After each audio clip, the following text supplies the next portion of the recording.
ভারতের সবচেয়ে বড় মাথা ব্যথাতে হলো সেভেন সিস্টার্স, এবং এখানে আসার জন্য ওই শিলিগুড়ি করিডোর যেটা বলি, চিকেন নেক বলে, তো তারা ওটাকে ব্রডেন করতে চাচ্ছে এবং এই জন্য তারা রংপুর নিতে যাচ্ছে না। $10 বিলিয়ন না কত ডলারের কথা বলেছে তারা। ইদানিং তাদের আপনার বাংলাদেশের ম্যাপ প্রচার করছে, ওই রংপুর অঞ্চলটা বিচ্ছিন্ন দেখাচ্ছে তারা। প্রধানমন্ত্রী ভারত সফরে যাবে, she must not go to India right now. তাদের পশ্চিমবঙ্গ মুখ্যমন্ত্রী আমাদের তাদের ওই রংপুর দখল করে নিতে যাচ্ছে। আমার মনে হয় না যে ভারতের মনোভাব পরিবর্তন হয়েছে, এবং তাদের পরিবর্তন হবে এরকম সম্ভাবনা আমি দেখি না। আমি মাননীয় প্রধানমন্ত্রীর সাথে দেখা করেছি নির্বাচনের আগে, আপনি দেখেছেন বোধহয় ভিডিও কার্যক্রমের সাথে। হ্যাঁ, আমি ওনাকে বলেছিলাম যে পৃথিবীর ইতিহাসে এমন বোধহয় দম্পতি নাই যে দুইজনই এত জনপ্রিয় হয়েছে রাষ্ট্রপ্রধান হিসাবে, এবং জনপ্রিয়তা তুঙ্গে ওনার দুনিয়া থেকে বিদায় নিয়েছেন। রাইট, আপনি ওনার উত্তরসূরি। ওনাদের জনপ্রিয়তা কেন ছিল সবচেয়ে বেশি?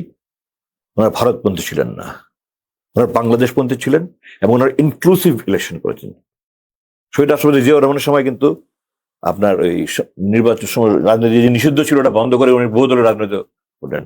উনি পাকিস্তানপন্থীদেরকে, যারা অখণ্ড পাকিস্তান পক্ষ ছিলেন, দেশপ্রেমিক অপরাধী নয়, সাজিদুর রহমানকে নিয়েছেন, ম্যাডাম জি আব্দুর রহমান বিশ্বাসকে নিয়েছেন, প্রেসিডেন্ট করেছেন, প্রধানমন্ত্রী করেছেন। ওনারা সব কিন্তু অনেক পাকিস্তানপন্থী, ওনাদের আলিম চৌধুরী সাহেব জয়পুরহাটের, ওনাকে নিয়েছেন।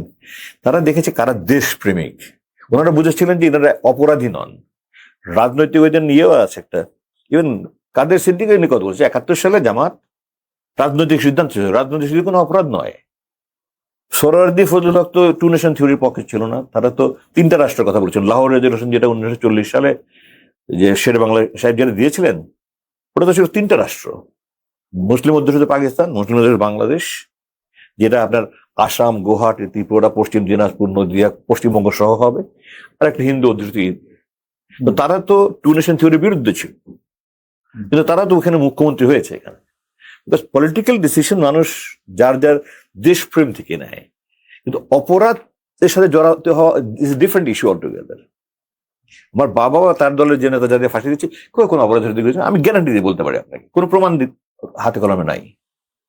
যেগুলি হচ্ছে সমস্ত, এই যে আজহার সাহেব এটা তো বেরিয়েছে, উনি মুক্তি পেয়েছেন উনি। তো এই জোটটা ভাঙ্গা ভারতের প্ল্যান, এবং এটা এখন আমার কাছে খুব দুঃখ লাগে যে আমি যেটা বলি যে ইভেন 71-এ নেশন ওয়াজ ডিভাইডেড, কিন্তু 24-এ নেশন বিভক্ত ছিল না। ফ্যাসিবাদ, ভারতপন্থী, এটা যে একটা ভারত বিরোধী মনোভাবের আপনার বিস্ফোরণ ছিল একটা, এবং বিএনপি, জামাত সহ সমস্ত দল ঐক্যবদ্ধ ছিল। একটা টার্গেট ছিল, ভারতপন্থী এই ফ্যাসিবাদদেরকে হটাইতে হবে, দেশকে ভারতের রাহু গ্রাস মুক্ত করতে হবে। এটা ধরে রাখতে পারাটা ব্যর্থতা আমাদের রাজনীতি নেতাদেরই। এখন ভারতের সাথে তো আমরা দেখছি যে ভালো একটা সম্পর্ক হতে যাচ্ছে, আমাদের প্রধানমন্ত্রী ভারত সফরে যাবে, এটা নিশ্চিত হয়েছে, চূড়ান্ত হয়নি, কিন্তু পত্রিকাতে দেখা যাচ্ছে যে আমি মনে করি না উনি আমি ওনাকে, আপনি আমার ফেসবুক ফলো করেন কে জানি না, কিন্তু আমি নিয়মিত ওনাকে অনুরোধ করে আসছি ফেসবুকের মাধ্যমে, এবং যারা ওনার আশেপাশে কয়েকজনের সাথে আমার পরিচয় তাদের মাধ্যমে। She must not go to India right now, because আমি বলেছি কেন যাবে না বলে মনে করেন? আর তাছাড়া আমি ওনাকে বলছে এই সরকারেরও তো উপদেষ্টারা বলছে যে প্রতিবেশী চেঞ্জ করা যায় না, প্রতিবেশী চেঞ্জ করা যায় না। আমিও বলি প্রতিবেশী চেঞ্জ করা যায় না, বাট দুই দেশের সাথে সম্পর্ক হতে হবে people to people, government to government, not government to a particular political party. যারা হাজার হাজার মানুষ এই দেশে হত্যা করেছে, ফ্যাসিবাদী সরকার কায়েম করে, তাদেরকে তারা আশ্রয় দিয়ে রেখেছে, ওখানে তাদের মিটিং করতে দিচ্ছে। আপনি কি তাদেরকে আমাদের বন্ধু মনে করেন? তাদেরকে তাদেরকে আশ্রয় দিত, তাদের পক্ষে কথা বলতো, তাদের সরকারি লোকজন এই সমস্ত কথা বলতো, তাদের পশ্চিমবঙ্গ মুখ্যমন্ত্রী আমাদের রংপুর দখল করে নিতে যাচ্ছে, তাদের ওই দৃষ্টিভঙ্গি হয়তো চেঞ্জ হচ্ছে, বা এমন একটা, আমি চাই তাদের দৃষ্টিভঙ্গি কি হোক, তারা বাংলাদেশের সাথে হওয়ার পর কি সম্পর্ক সুন্দর করা। আমি তো বাই অল মিনস, আমি আপনাকে শুরুতেই বলেছি, আমি বাংলাদেশের ফরেন পলিসি আপনি নিশ্চয়ই জানেন, friendship to all, malice two নান। সবার সাথে বন্ধুত্ব, কারোর সাথে বৈরিতা নয়, কিন্তু বন্ধুত্ব কখনো এক পক্ষের হয় না। আমি আপনাকে বন্ধুর মতো। ভারতের পরিবর্তন হয়েছে কি মনে হয় না আপনার কাছে? আমার মনে হয় না যে ভারতের মনোভাব পরিবর্তন হয়েছে, এবং তাদের পরিবর্তন হবে এরকম সম্ভাবনা আমি দেখি না। আর না হলে পশ্চিমবঙ্গ মুখ্যমন্ত্রী কয়েকদিন আগে বলে যে তারা ইদানিং তাদের আপনার বাংলাদেশের ম্যাপ প্রচার করছে, ওই রংপুর অঞ্চলটা বিচ্ছিন্ন দেখাচ্ছে তারা।